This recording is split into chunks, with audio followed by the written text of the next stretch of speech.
አሰላሙ አለይኩም ወራህመቱላሂ ወበረካቱ። ሰላም ጤና ይስጥልኝ። የሰዓዳ ዩቲዩብ ቤተሰቦች እንዴት ናችሁ? ሰላም ናችሁ? ሁሉ መልካም፣ ሁሉ ሰላም አለው አልሐምዱሊላህ። እስኪ ሶሻል ሚዲያ ላይ ሲዘዋወር የነበረውን ነገር ላሰማችሁ። እኔ ሃይማኖት የለኝም ትላለሽ አንዲት እህቴ። እሱም ምንድነው አንዳንድ ሃይማኖተኛንን ብለው የተናገሯትን ጭንቅላቷ ይዞ ነው። እህቴ ለማንም ለምንም ብለሽ አትጨነቂ። ሀበሻ ከማማት ወደ ኋላ አይልም። ላሰማችሁና ሐሳቤን እንሰጣለሁ። በጣም ስለገረመኝ ነው። ለምን አላቅ በጣም ነው ያሳዘነችኝ። ለምን እንደሆነ ታውቃላችሁ? አንዳንዴ የመጣው ሀሳብ የኢትዮጵያ ኦርቶዶክስ ቤተክርስቲያን ከዚህ በኋላ እኔ ጋር እንዳትመጪ ትወክልኛለሽ ብለሽ እኔ አልወክልሽም። እሺ እናቴ፣ አንቺ ሌቦች ምኖች ናቸው ሊወክሉሽ የከበቡሽ እና እኔ ልረዳሽ አልችልም።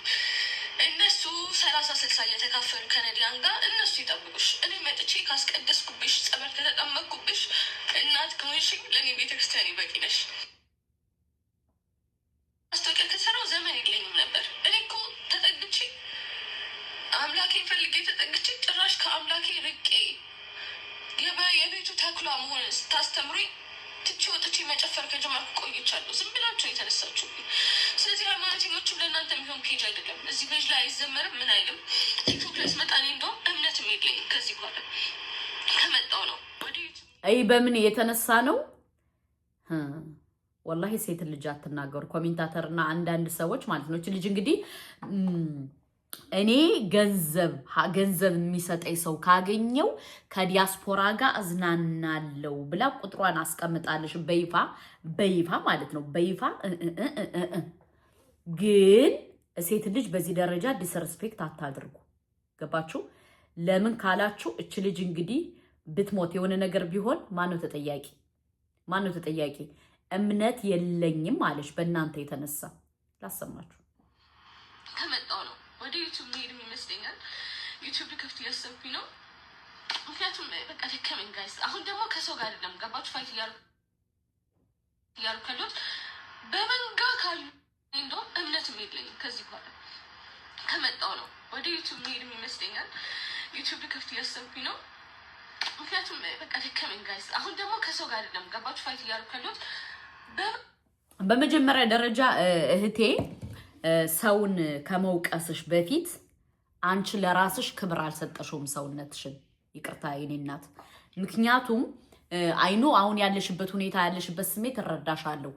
ግን በመጀመሪያ ደረጃ ራስሽን ማስከበር የነበረብሽ አንቺ ራስሽ ነሽ።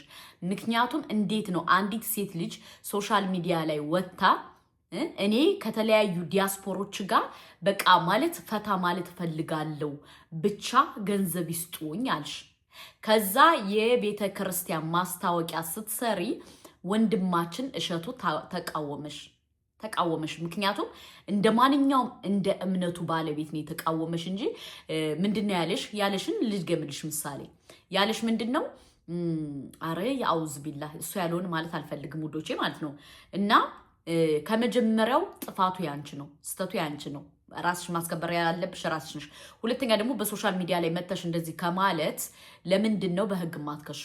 ትችያለሽ እኮ። ምክንያቱም እሱ ያለውን ነገር መድገም ስለማልፈልግ ነው ውዶቼ። ገባችሁ? እቺ ልጅ መብቷ ነው። ግን ምኑ ላይ ነው የተሳሳተች መሰላችሁ?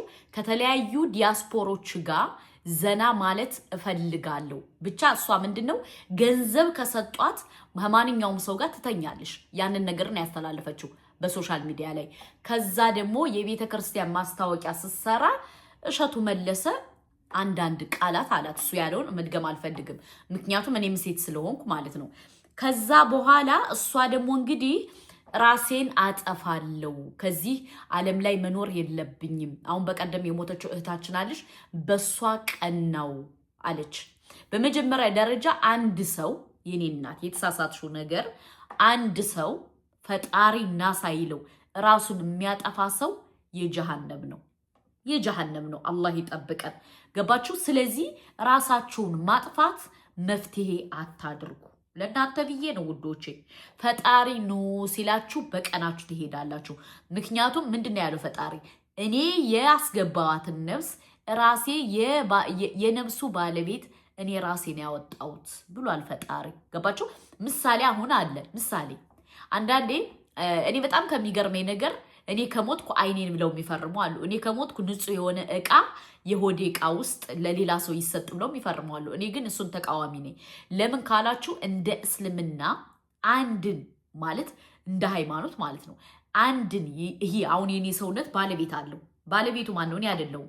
የሰጠኝ ባለቤት አላህ Subhanahu Wa Ta'ala ነው። ገባችሁ? እሱ የሰጠኝን እቃ ደግሞ አሟልቼ ነው አጓድዬ መሄድ የለብኝም። ሙሉ ልክ እሱ እንዳስረከበኝ ጠብቄ መስጠት አለብኝ ብዬ ነው እኔ የማምነው። ገባችሁ?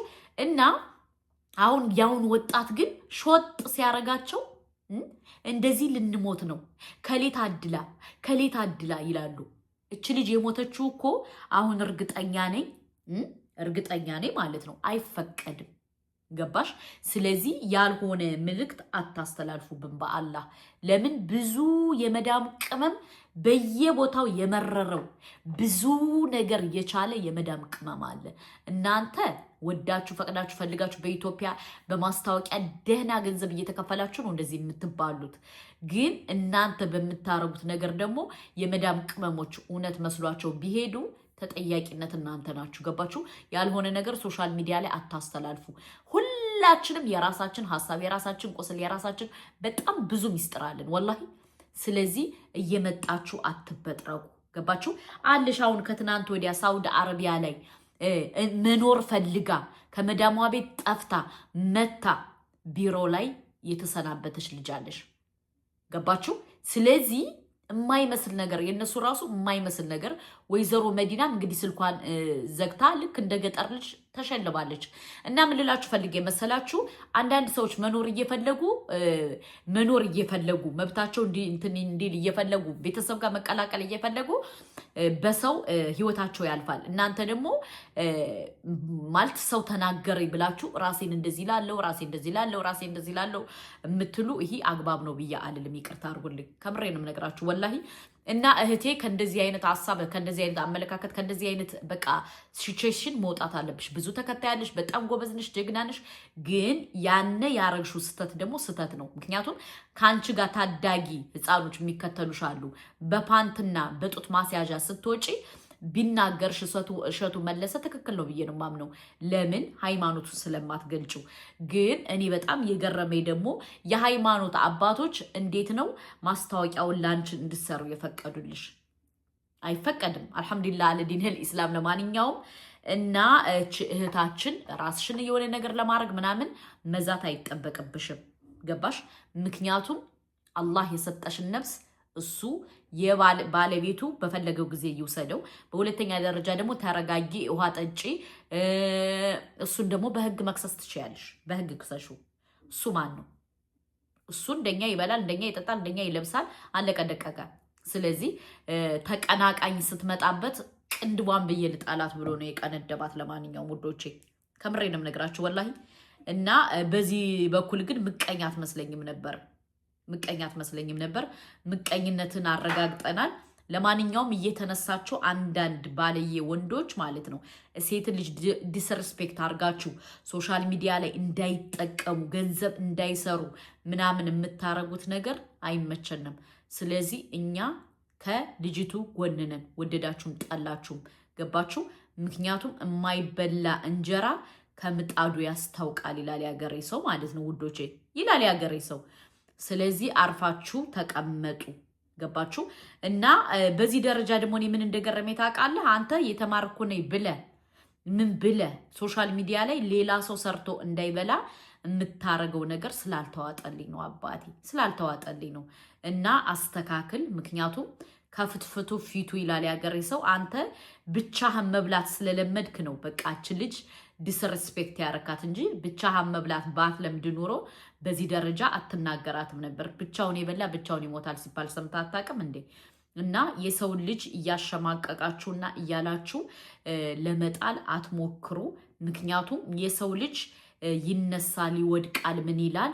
ግን በዚህ ደረጃ አንተ ትልቅ ሰው ሆነ የሚዲያ ባለቤት የኢትዮ ባለቤት ሰው በሚሊዮን የሚከታተል በዚህ ደረጃ ግን ወርደህ ከሴት ልጅ ጋር ወጣ ገባ ስትል፣ ሁለተኛ ያልከው ቃል ደግሞ ይደብራል። ሀቂቃ የሆነ ማለት የተናገርከው ቃል። ስለዚህ ይህን አስተካክል። ገባ ነገ ወዲያ ያንተ ልጆች ተወልደው 2 ልጆች ወልደሃል ባይዘው በጣም ራስ ወዳድ ነው ሰልፍሽ ሰው ነው ለምን ካላችሁ የኢትዮጵያን ልጆች ቴሌቪዥን ያሳያል እንደዚህ ሙዚቃ ምናምን እንትን ብሎ የራሱን ልጅ ግን እንትን ቴሌቪዥን ይሄ ኢቲዩ ሶሻል ሚዲያ ነገር አይጠቀምም የማን ነው የሚባለው በእናታችሁ ስሙን አልጠራውም የሱ ልጅ ማለት ነው እና ራስ ወዳድ ሰው ነው በጣም ነው የሚጣለው እሸቱ ማለት ነው የሸቱ በጣም ራስ ወዳድ አይገልጸውም እና ከራስ ወዳድነትህ ውጣና እንደ ሰው እሰብ አንተ ከልጆች ጋር ማትፈልገው ነገር ለሌላ ሰው ደግሞ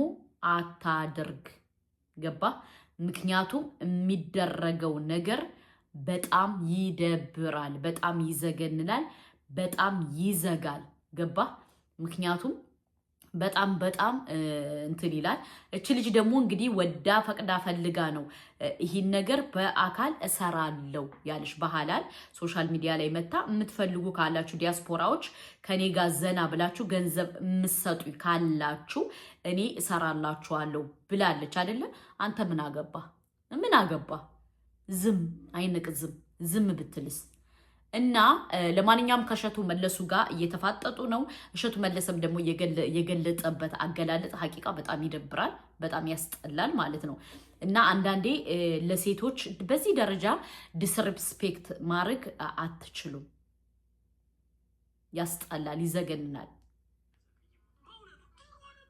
ምክንያቱም የሰራው ነገር ይደብራል ለማንኛውም ከእንደዚህ አይነት ሐሳብ ውጣ ምክንያቱም አላቅም የተናገረው ነገር በጣም ስለሚደብር እና ሰብስክራይብ ላይክ ሼር አድርጉ አሰላሙ አለይኩም ወራህመቱላሂ ወበረካቱ ኮሜንት አጥለቅልቁ